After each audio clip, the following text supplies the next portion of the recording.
Okay, I would like to reiterate with what Hilal had said, that I could not get a chance to read the papers, so the thoughts are right here as to what I heard. And I have to start with saying that very interesting papers, fascinating papers, some important questions and issues. There are two overriding issues that I could see that was clear from all the three papers. A, of course, was the idea of body itself. Body as a site of violence, body as a site of agency, invisible bodies, visible bodies, hyper-masculinized bodies, bodies being destabilized within post-identity politics. So body as a, and from a feminist perspective, from a gender perspective, the understanding on body, the discourse on body has been very, very crucial to understanding gender inequality. The second overriding issue that one can sort of discern from the three papers is the question of intersectionality. Something which Kimberley Crenshaw and Talpade Mohanty we have been reading as to how it is almost an inadequate, incomplete task if we try to understand gender oppression, looking at genderness without connecting it to other forms of identities and other forms of oppressions. Something which is very visible in Mary's paper, something which is also obvious in Roma's paper and Gaurav's. Now, coming to individually, some very, as Savita is saying, I really have very less time. So yes, I completely go with how Mary has tried to sort of articulate the understanding that how this whole understanding, this whole important, very pertinent question of gender equality has been reduced to paying so much attention to sexual violence, and the idea of focus on sexual violence is not wrong, but at the cost of looking at other important and equally important forms of discrimination and equally important forms of sexual harassment, which are also very pertinent, which are also important to sort of, in fact, at colleges we have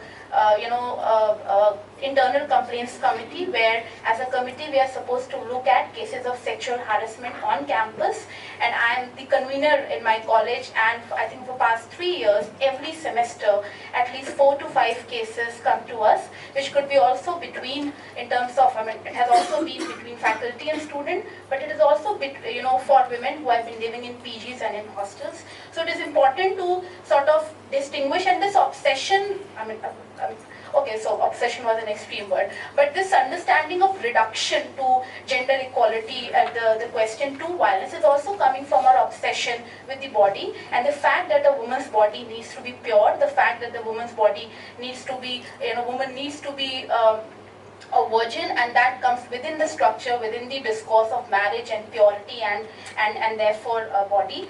The other question about how it is very important that educational institutions need to provide an equal space which is harassment free, how it is important to equally question family, because that is here where the first unit, the first space, the first area, the first space where a girl child, and we have had range of issues in terms of understanding and how the supposedly gender discrimination begins from, say, sex-selective abortion to understanding the kind of violence and discrimination that senior citizen women are facing today in the society. From there, a couple of points for Romaji's paper. Yes, of course. So yes, from a gender perspective, and not so much from from my understanding of superheroes economics, comics is not how she has put up, but then from a gender perspective, yes, we know that the space has been largely dominated by hyper masculinized understanding of men, reiterating and reinforcing the idea of men being the protector of damsel in distress stories. But also I would like to also point to this understanding how the entire superhero recreation of images of Ram and Hanuman is being done in this new age of, not new but relatively, this new domain, new age of Hindutva politics. So I don't know how many of you have noticed, but a lot of them are putting this graphic artist picture of Hanuman on the back of their car. Now, Hanuman in all its tellings and multiple narratives has always been having a childlike character, and even at the time of when he had sort of burned the Lanka, the anger emotion has always been kept away, but now you have this hyper masculinized protector Hanuman, who is supposedly there to protect Hindu women or Hindus as such. And also even Ram, the character of Ram has always been, in fact it has been one of the strong points of Indian mythology, that how genders have always been fluid.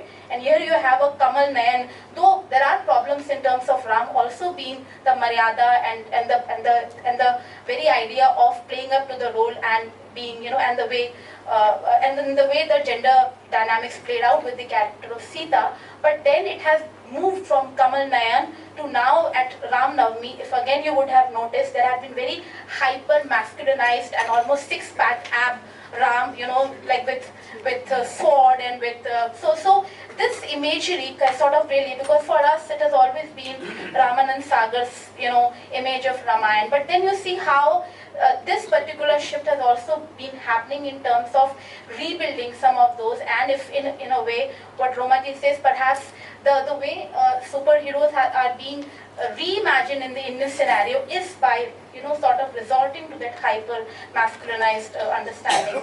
And then finally to Gaurav's paper. Yes, I think one of the advantages and one of the contributions that post-identity politics does to is to destabilize the body itself, because one of the reasons that why we are so stuck with the ideas of masculinity and femininity and Judith Butler's understanding of performative, so the genders are always performing, and that is really the core of gender politics.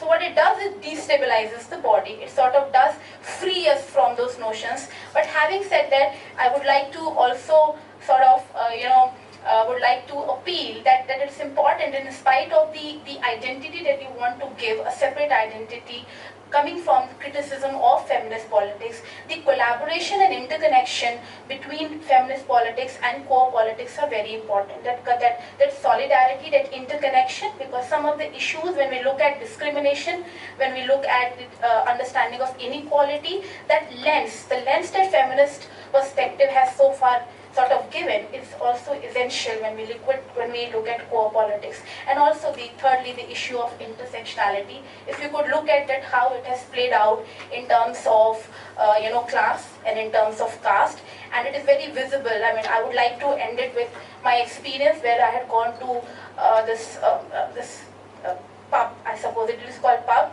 It's called Kitty Sue, where they had this all-gay party, and me and we had gone for experience, and we supposedly presumed that there would also be women, in terms of it was so. But then there were about 100 to 200, yeah, yes, about 100 to 200 men, where me and my colleague, we were there sort of thinking. But then there was a nature of that crowd, and the pay, the amount was about 500, so it was sort of an affordable one. So you could look, there was a particular nature and a particular texture, and a particular, the way that crowd was sort of, behaving, the way they were conducting. So one could really observe these divisions, which would help you to understand, more.